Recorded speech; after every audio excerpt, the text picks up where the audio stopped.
एक समय की बात है जब एक गांव में डाकुओं का बड़ा आतंक था। उन डाकुओं का सरदार था कालिया डाकू। कालिया डाकू के नाम से गांव का बच्चा बच्चा कांपता था। गांव में जैसे ही शाम होती सब लोग अपने अपने घर में छुप जाते। एक दिन की बात है जब मंगू खेतों पर काम कर रहा था कि तभी मोहन उसे बोला, अरे भैया, अभी तक यहाँ क्या कर रहे हो? देख नहीं रहे शाम हो गई है। हाँ बस मैं अभी यहाँ से निकल ही रहा था। हाँ भैया जल्दी चलो, वरना कहीं कालिया डाकू अपने आदमियों को लेकर आ ना जाए।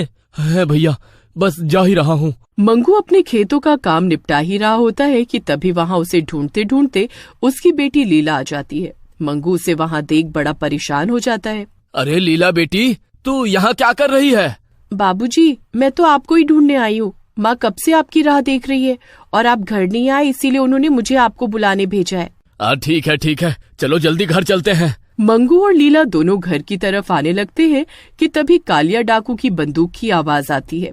क्या बात है, गांव में अभी से इतना सन्नाटा छाया हुआ है।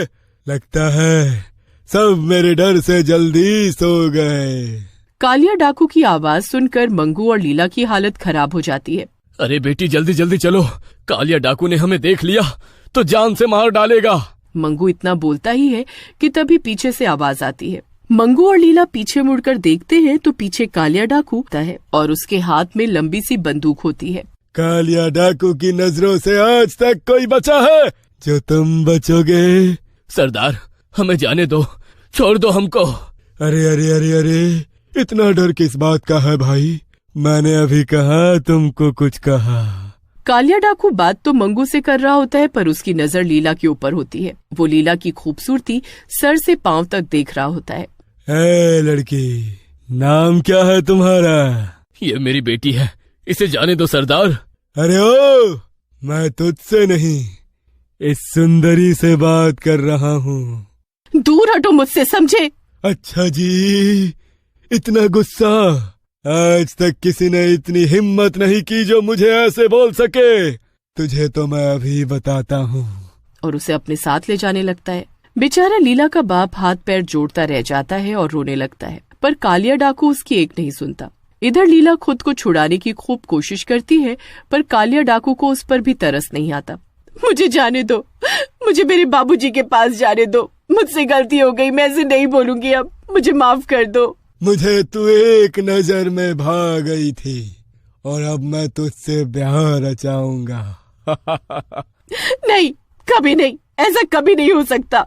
कालिया डाकू उसे अपने ठिकाने पर ले जाता है और उसे एक कमरे में बंद कर देता है। उसके बाद वो पंडित को बुलाकर उसे जबरदस्ती शादी की तैयारी करता है। लीला को जब कुछ समझ नहीं आ रहा होता तो वो कालिया डाकू की बंदूक उठाती है और उसके सर पर रखकर गोली चला देती है। कालिया डाकू उसी वक्त मर जाता है।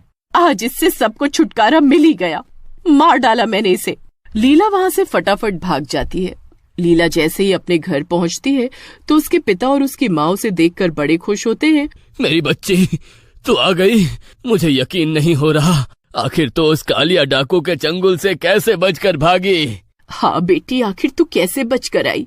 मैंने उसी की बंदूक से उसे मार डाला। ये बात सुनकर लीला की माँ और बाबूजी दंग रह जाते हैं, पर वो खुश भी होते हैं कि आखिरकार उनके गांव को कालिया डाकू से छुटकारा मिल गया। वो ये बात किसी को नहीं बताते कि कालिया डाकू को लीला ने मारा है। पर जब गांव वालों को कालिया की लाश मिलती है तो वो खुशी से झूम उठते हैं। उस दिन के बाद सब गांव वाले सुकून की जिंदगी जीने लगते हैं और उनको किसी का डर नहीं रहता। सब बहुत अच्छा चल रहा होता है, पर अचानक एक रात किशन लाल को रात के वक्त घोड़े पर सवार एक भूत दिखता है जिसके हाथ में बंदूक होती है। वो भूत किशन लाल के सामने आकर खड़ा हो जाता है। अब किशन लाल की हालत एकदम खराब हो चुकी होती है। भूत, अरे हमारे गांव में भूत, भागो! अरे मुझे जाने दो, मैंने तुम्हारा क्या बिगाड़ा है? कहाँ है वो लड़की जिसने मुझे मारा है? कहाँ है वो? अरे कौन सी लड़की? किसकी बात कर रहे हो? वही जो बहुत सुंदर है। मुझे वो लड़की चाहिए, वरना मैं सबको मार डालूंगा। अरे पर तुम हो कौन? डाकू, कालिया डाकू हूँ मैं। वापस आ गया हूँ अपनी मौत का बदला और उस लड़की को अपने साथ ले जाने। जाओ, जाकर बता दो सब गांव वालों को कि अगर मुझे वो लड़की नहीं मिली तो मैं गांव की सभी लड़कियों को मार डालूंगा।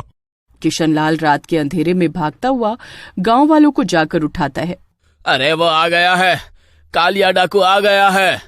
ये बात सुनकर सब गांव वाले हैरान रह जाते हैं, क्योंकि कालिया डाकू तो मर चुका होता है। अरे पर वो तो मर चुका है ना? हाँ, वो मर चुका है और अब उसका भूत आया है अपनी मौत का बदला लेने। किशनलाल फिर सारी बात गांव वालों को बताता है। अगले दिन शीला और लीला की माँ कुएं पर पानी भर रहे होते हैं और तभी शीला लीला से बोलती है, तुमको तो पता ही होगा कि आखिर वो कालिया डाकू का भूत गांव में वापस आ गया है। बोल रहा था कि उसे किसी गांव की लड़की नहीं मारा है और अब उस भूत को उसी लड़की की तलाश है। वो लड़की अगर उसे ना मिली तो वो रोज गांव की एक लड़की को उठाकर ले जाएगा। घर जाकर वो सारी बात लीला और उसके बाबूजी को बताती है। हे भगवान, ये क्या हुआ? अब हम क्या करेंगे?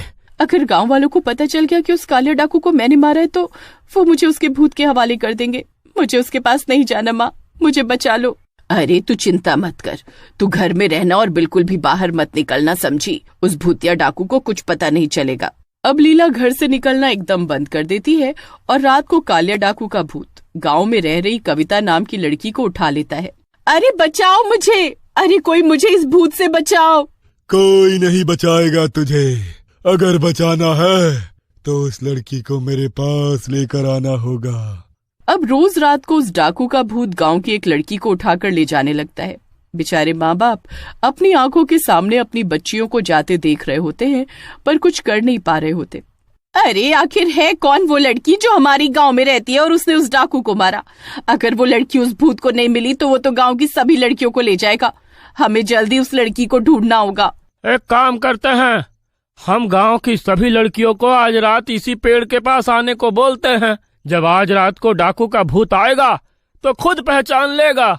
ये सब बात वहीं खड़ी लीला की माँ सुन रही होती है और वो जल्दी से घर जाकर ये बात लीला और उसके बाबूजी को बताती है।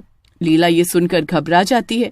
अब रात हो जाती है और सभी लड़कियां पेड़ के पास आकर खड़ी हो जाती हैं, पर लीला वहां नहीं आती। वो घर पर ही छुपी हुई होती है। रात को जब उस कालिया डाकू का भूत आता है तो सब लड़कियां घबरा कर कांपने लगती हैं। अरे वाह, आज तो लगता है सभी गांव की लड़कियां आई हुई हैं। मजा आ गया। हाँ, हमने आज गांव की सभी लड़कियों को बुला लिया है। जिस लड़की की तुमको तलाश है वो इसी में कोई है। बताओ कौन है वो? आखिर हमें भी जानना है और उसे तुम ले जाओ अपने साथ। बस बाकी सबको छोड़ दो। ये तो तुम सबने बहुत अच्छा किया। कहाँ है वो लड़की? कहाँ है? वो भूत सब लड़कियों को ध्यान से देखता है, पर उसमें लीला तो होती ही नहीं है और वो गुस्से से लाल हो जाता है। वो लड़की नहीं है यहाँ। कहाँ छुपाया है उसको तुम सबने? अरे हम तो सभी लड़कियों को लेकर आए हैं, हम ऐसा क्यों करेंगे? आखिर कौन है वो लड़की जो आज यहाँ नहीं आई? लीला नहीं है यहाँ और मैंने उसे बहुत दिनों से नहीं देखा। हाँ सही कहती हो, मैंने भी कब से उसे नहीं देखा। पहले तो रोज नहर पर आती थी। अब पिंकी और शीतल लीला का नाम ले देते हैं और गांव वाले तुरंत लीला के घर जाते हैं। वो लीला को बाहर आने को बोलते हैं, पर वो जाने से इनकार कर देती है और रोने लगती है। मुझे बचा लो माँ, मत करो उसके हवाले। मेरी बेटी को मत लेकर जाओ। वो डाकू इसे उठाकर ले गया था और इससे जबरदस्ती शादी कर रहा था, इसलिए इसने उसे मार डाला। इस लड़की ने खुद को बचाने के लिए उसे मारा, पर अगर हमने इसे उस भूत के हवाले नहीं किया तो वो गांव की सभी लड़कियों को अपने साथ ले जाएगा। ये सुनकर लीला को बाकी लड़कियों के लिए बहुत बुरा लगता है और वो खुद ही उस भूत के पास चल देती है। उसके माँ बाप उसे बहुत रोकते हैं, पर वो किसी की नहीं सुनती। जब वो उस भूतिया डाकू के सामने पहुंचती है तो उसकी खुशी का ठिकाना नहीं होता। मिल गई, आखिरकार मुझे ये मिल ही गई।